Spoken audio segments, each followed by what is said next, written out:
G'day there folks, Paul here, signing in for another video. Hello, welcome back perhaps. Thank you so much for taking the time to come and join with me.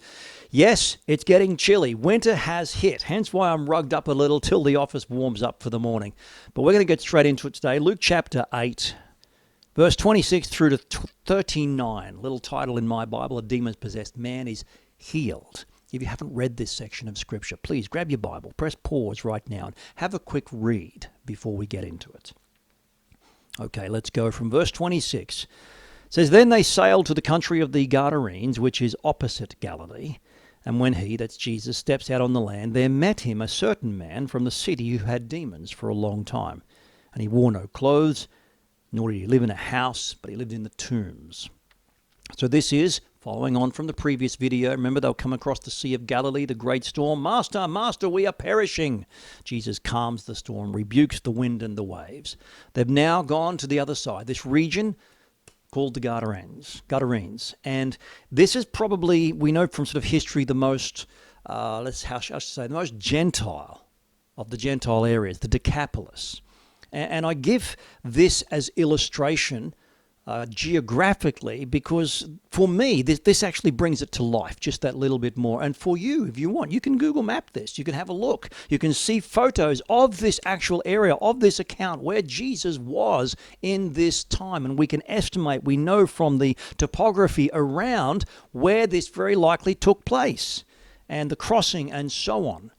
And when we look at Scripture with that geographical standpoint, it just brings it to life. For me, I'll probably not have opportunity to travel over there, so I can Google map it. And I do, and I look at the photos, and it's a really cool thing. I'd encourage you to do the same whenever you see references to places like this. And it says that there met him a certain man from the city who had had demons for a long time. And this here, what we'll see now, is probably one of the most detailed sections of Scripture describing a demon-possessed man. We see it's for a long time. He's got no clothes. He's living like an animal. He lives amongst the tombs, amongst the dead. And the account in Mark says that he was tormented, that he was self-harming, says he was cutting himself with stones. He had uncontrollable behaviors. Okay, they've tried to chain him, and they couldn't. He kept breaking free. This is a description of this man tormented by these demons. And it says in verse 28 that when he saw Jesus, he cried out and he fell down before him with a loud voice saying, What have I to do with you, Jesus, Son of the Most High God? I beg you, it says, do not torment me. For he had commanded the unclean spirit to come out of the man. It often seized him and was kept under guard. Here we see more of this description, bound with chains and shackles, but he broke the bonds and was driven by the demons into the wilderness. And so this man is just struggling and tortured, and these demons are driving him, out into the wilderness, away from the people, to be alone and to live in such manner. And it's kind of strange. I was looking at this and I noticed a couple of different things. First thing is there's a fringe of Christianity, or maybe I should just say of those who profess Christ, who have this distorted belief that the Holy Spirit even will take possession of a man in such manner and force that man to do certain things and behave in such, unruly manners, wriggling all over the floor, laughing uncontrollably like you have no control, running across the tops of the seats throughout the church. You've seen these things on YouTube, on video, and this unruly, uncontrollable behavior because the Holy Spirit made me do it. Oh, wrong. Tell me you don't read the Bible without telling me you don't read the Bible. Wrong. So, going to leave that one there. Just wrong. But here we see this man, and something else that I noticed, because we see a glimpse of it later on. I wonder, I surmise, give thought, and think perhaps it wasn't always like this. Maybe, he possibly once lived just amongst the normal people in the city, had neighbors, May have even had a family at one point. We don't know. It doesn't say. I'm just sort of picturing what could have been for this man before. But then, we see this wild, we see this crazy, irrational behavior. Insane is what we would call it today. Put them away, lock them up, medicate them. And we saw that his village, they bound him with chains and he broke them. And the event, as I said, the demon just drove him out into the wilderness, kind of like a rider would just drive the horse. I mean, the horse has a will of its own, but the rider driving. It's go, go, go. Kind of that same illustration, if we can imagine it that way. The demon's just driving him out. But then, verse 27, there met him a certain man. Now we say, but Jesus. And I think the man, or maybe the demon, sought him out. He saw Jesus, he cried out, he fell down. What have I to do with you, Jesus, Son of the Most High God? He recognizes him. I beg you, he says, do not torment me. This is clearly the demon now speaking. And I just want to re-clarify this. We looked at it in an earlier video, but this is important to remember, to know, to understand. Demon possession is when a demonic spirit resides in a human body. Now, at times, it will exhibit, I think is the right word, it will exhibit its own personality through the personality of the host. And we should not forget that demon possession, yes, it actually is still a reality today. But at the same time, we must guard ourselves and guard the truth of Scripture to understand. We cannot, just ignore demonic activity, no, nor should we ever overemphasize it. We shouldn't, sensationalize it either. And we did cover this in the video, Luke chapter 4. The title was Teaching, Deliverance, and Healing. If you haven't seen that video, I would recommend that you go back and have a look at it. And the summary of that was simply this. Number one, not all suffering is demon possession. Please remember that. Not all suffering is demon possession. And now number two, not all healing is deliverance from demons. Remember that also, those two things. Because Luke shows us here in Scripture that both sickness and demon possession, they're not the same, folks. They are absolutely not the same. So we have to be careful not to sensationalize, not to over-spiritualize every form of suffering or be led astray by, careless thinking. No, be true to the word of the illustration that we see here also. And in verse 30, Jesus asked him, saying, "What is your name?" And he said, "Legion," because many demons had entered him. And they begged him that he would not command them to go into the abyss. And there was a herd, verse 32, a herd of swine, pigs, feeding over there on the mountains. So they begged him that's where he would permit them to enter. And he permitted them. And then the demons went out of the man, entered the swine, and the herd ran down violently down the steep place into the lake and drowned. Okay, that must have been a sight to see. But there's a lot here to actually see that we might miss at a cursive glance. Now, I spoke about geographical context when we're looking at things in Scripture. Now we need to look at cultural context when we're looking to understand things in Scripture also. Because Jesus asked him, "What is your name?" It's not like Jesus didn't know or Jesus even needed to know, but there is something culturally important which actually made this question vital in this place, in this time. Because in ancient Jewish customs, and remember I said this is the area of the Decapolis, so we have both Greeks and Jews and probably Babylonians and Persians and all sorts of this mishmash of cultures coming together here. And we see that in ancient Jewish customs, this sounds crazy, but it's true. They believed that you had to know the name of a demon in order to cast it out, because knowing the name gave you authority over it. So Jesus asks, "What is your name?" To illustrate this, what does the demon do? The demon plays cat and mouse, doesn't give him a name, says, hey, Legion, there's lots of us. We're not giving you our name because...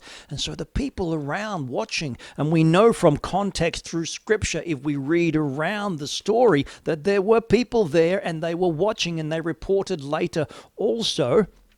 We see the demon playing this game because Legion not being a name is really just kind of a void.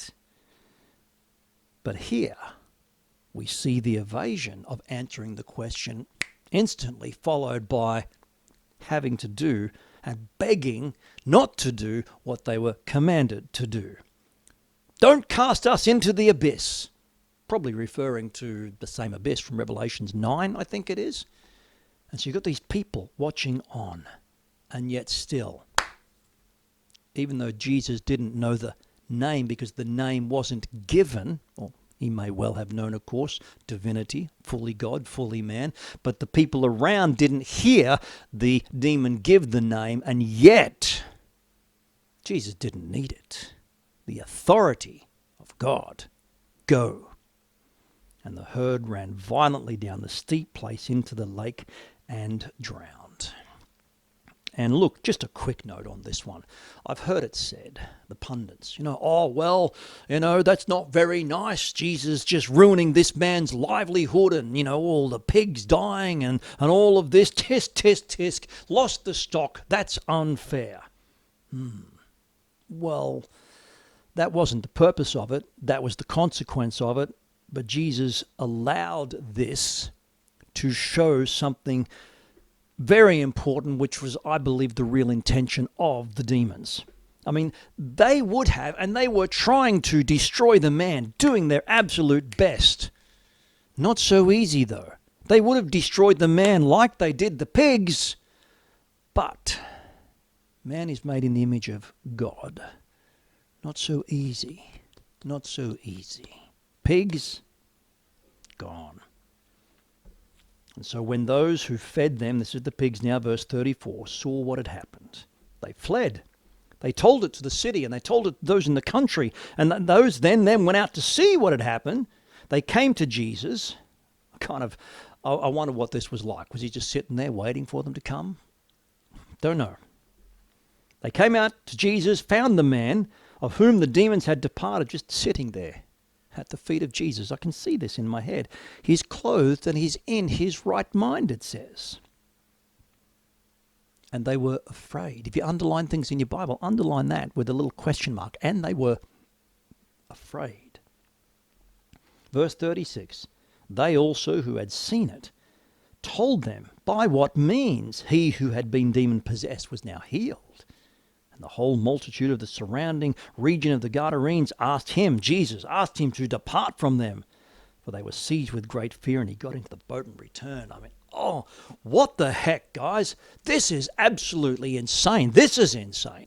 This is crazy. More afraid of a freed man than a possessed man. Come on. Crazy. Their superstitions, their belief systems, they just couldn't rationalize this. The demon should have had the upper hand. Didn't give the name. So it caused great fear. And the whole multitude asked him to depart. I just shake my head. I look at this. I spend time and read, and I just stop and I pause and I go, what is wrong with you people? They asked him to leave. And then what does it say? And he, what? Did. There's a simple truth there, I think, that we need to see as we wrap this up. When people are more afraid of the change that it brings with an encounter of the living God and the change that Jesus brings into their lives, what do? What do? They push him away. And there's got to be a warning there, I think, for each and every one of us. Jesus wants to clear out the evil in your life. He does. Anything that exalts itself up against or higher than him and the living God and his lordship in your life, he wants to clean that out. So please, hear. Don't resist it. This is so important. It's called in Scripture sanctification. This is so important. We'll get into it in detail in another time.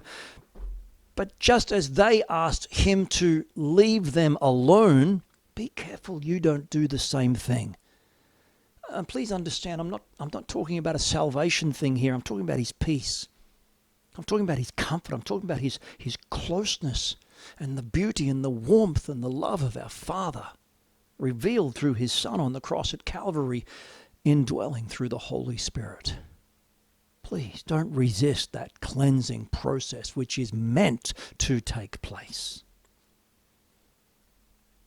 Finishing up, verse 38, I think it is. When those who fed them, the pigs, saw what happened, they fled, told of the city country. The man, here we go, verse 38. Now the man whom the demons had departed begged Jesus that he might be with him. But Jesus sent him away, saying, return to your own house and tell what great things God has done for you. And so he went on his way, and he proclaimed throughout the whole city what great things Jesus had done for him. I like this. The man from whom the demons had departed. It's a good name, isn't it? From whom the demons had departed. Something that I can relate to is people still calling you by the name of your past sin.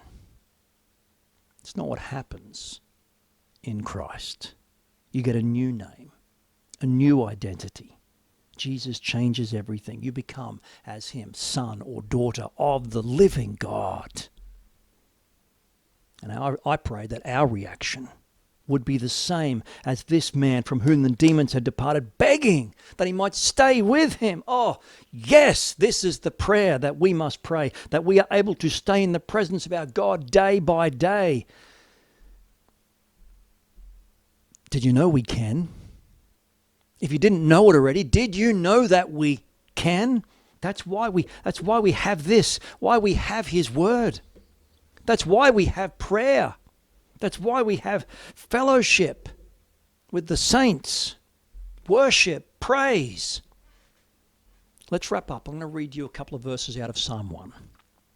Psalm 1, verse 1 through to 3. Blessed is the man, the women of course, as well, of course. Blessed is the man who walks not in the counsel of the ungodly, nor stands in the path of sinners, nor sits in the seat of the scornful. Guys, don't take your life's philosophy from those who complain that the demons have been cast out. Don't listen to them and take your belief systems from them. No. But his delight, verse 2, that's the man who's been cleansed of his past demons. His delight is in the law of the Lord, the word. And in this law he meditates day and night. In verse 3 it says that he, this man now, shall be like a tree planted by the rivers of water that brings forth its fruit in its season, whose leaf shall also not wither, and whatever he does shall prosper. This is to be us, here, now, meditating on the word of God. And then in verse 38, 39, back here in Luke 8, it says, Jesus sent him away, saying, return to your own house.